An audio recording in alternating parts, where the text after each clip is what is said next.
예, 그럼 지금부터 제가 준비한 내용을 말씀드리겠습니다.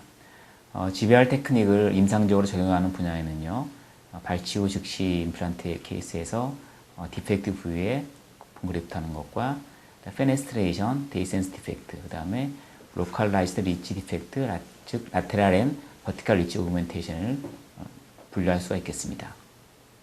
여러분 다 아시는 것처럼 GBR은 GTR에서 기원된 개념인데요. GTR은 원래 다 아시는 것처럼 차단막을 결손 부위에 삽입해서 인접 상피세포나 바람직하지 못한 세포를 유입을 차단하고 원하는 특정 세포만 재부표시키는 그런 개념입니다. 그래서 건강한 치주 조직을 재생시키는 것이죠. 그래서 이것을 임플란트에 적용한 것이 바로 GBR이 되겠습니다. 예, 우리가 성공적인 GBR을 위해서는요, 우리가 인시전 라인을 디자인을 적절하게 해줘야 되겠고, 서지컬 라이트 사이트 프레퍼레이션을 또한 잘 해줘야 되겠고요. 그 다음에 중요한 거죠. 공간을 갖다가 형성해주고 잘 유지시켜줘야 되겠습니다. 이때 바로 우리가 적절한 그래프트 매트리얼과 멤브레인을 사용해줘야 되겠습니다. 또한 멤브레인을 잘 고정시키고 클로즈 어댑테이션 하는 게 중요하겠고요. 제가 가장 중요하다고 생각하는 프라이머리 클로저입니다. 그래서 멤브레인 위에서 소프트 티슈가 완전하게 클로즈 되는 것이 굉장히 중요하겠습니다. 그리고 가능하면 오랜 기간 동안 기다려주는 게 좋고요. 스모킹이나 로딩을 피하는 게 좋다는 얘기가 되겠습니다.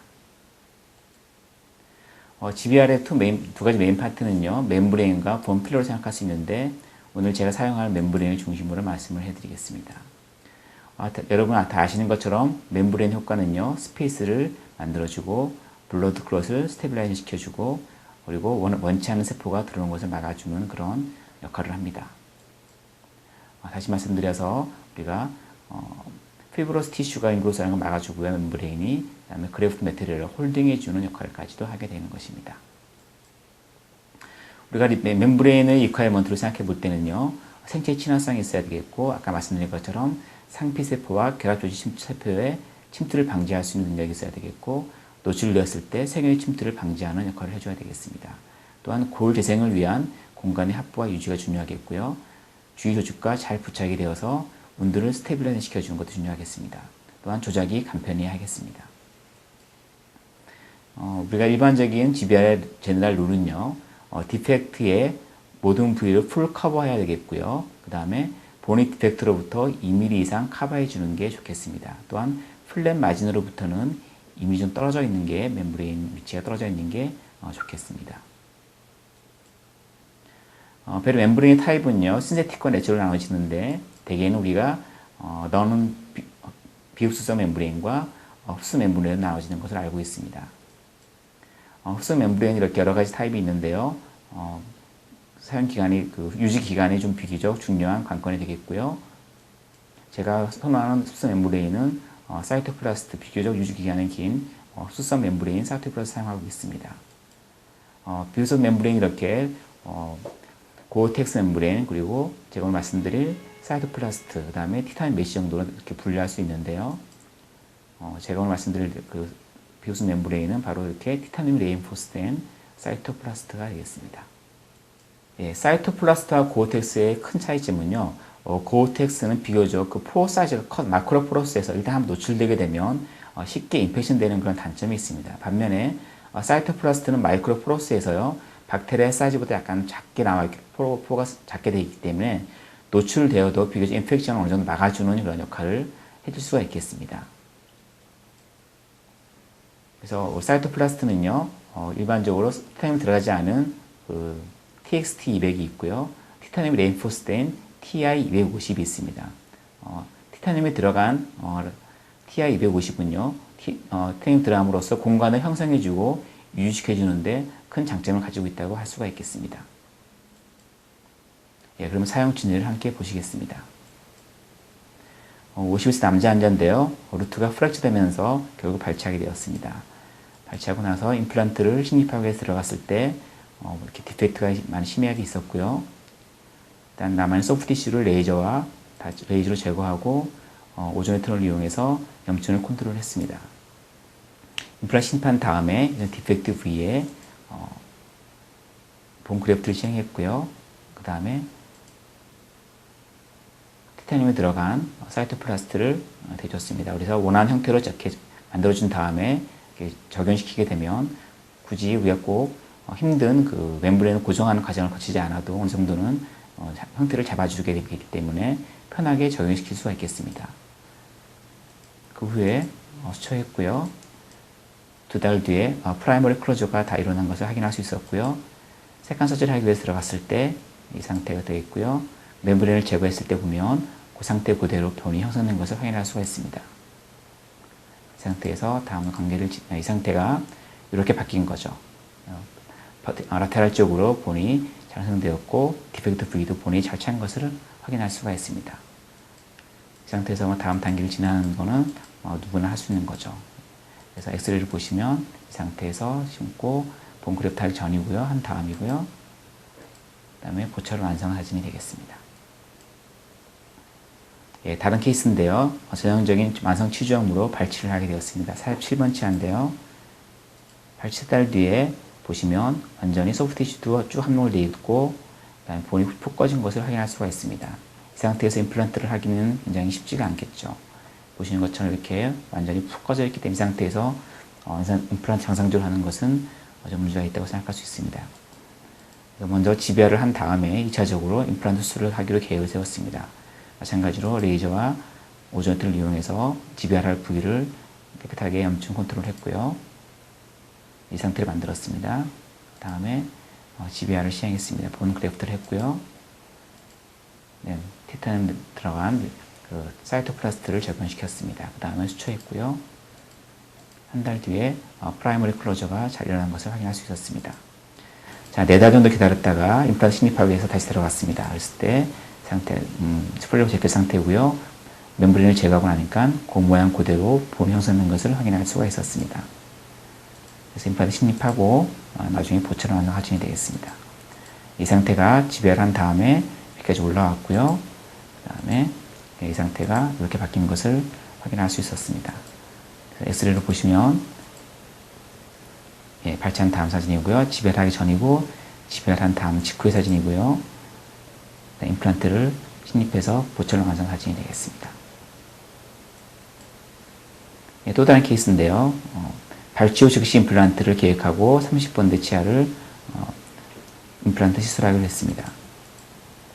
예, 임상 사진이고요. 발치한 다음에 플랩을 열고 임플란트 심입할 부위에 남아있는 염증을 레이저와 오존트로 컨트롤했고요. 임플란트 심입했는데 이쪽 디스탈 부위에 본 디펙트가 크게 있었던 것을 말할 것도 없고요. 본이 얇아졌기 때문에 버칼 쪽에서 데이센스가 생긴 것을 확인할 수가 있었습니다. 그래서 이 부위에 본 그래프트를 시행했고요. 그 다음에 마찬가지로 티타늄이 레인포스된 사이토플라스트를 적용시켰습니다.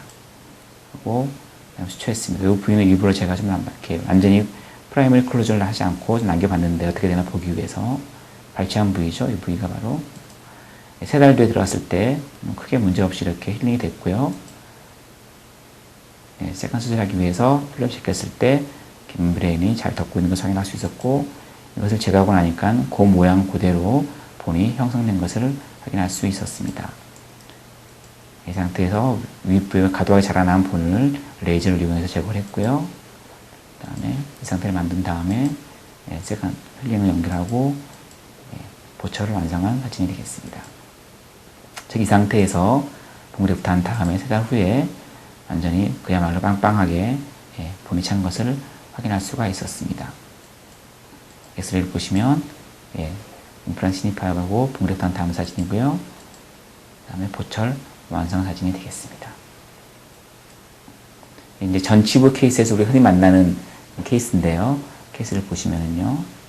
보시는 것처럼 엑스레이 상에서도 벌써 본 디펙트가 있을 거라는 걸 우리가 생각할 수가 있죠.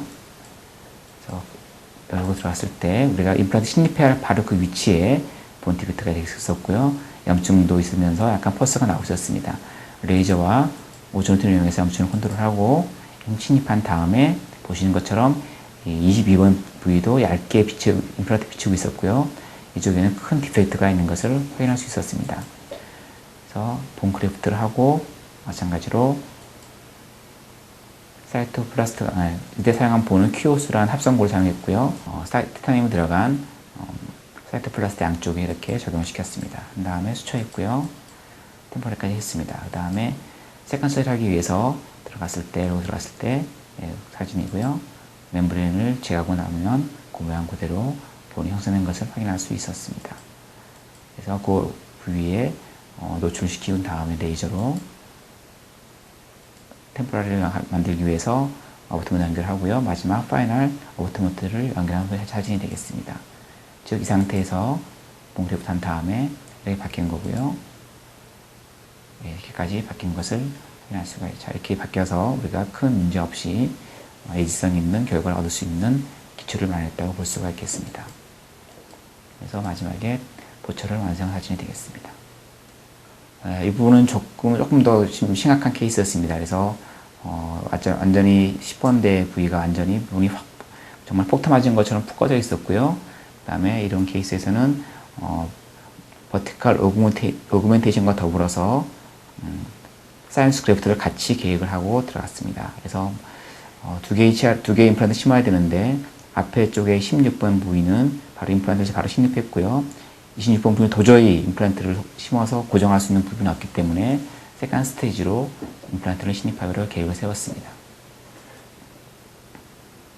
보시면 이렇게 임상사진인데요. 완전히 푹 꺼져 있는 걸 볼 수 있습니다. 이 상태에서 임플란트를 지배할 없이 한다는 건 거의 불가능하죠. 임상사진이고요. 이 상태에서 인시전하고 들어가서 완전히 푹 꺼져 있죠. 폭탄 맞은 것처럼 이렇게 보는 완전 디펙트가 심했습니다. 이 상태에서 앞에 16번 쪽은 임플란트 신입했고요.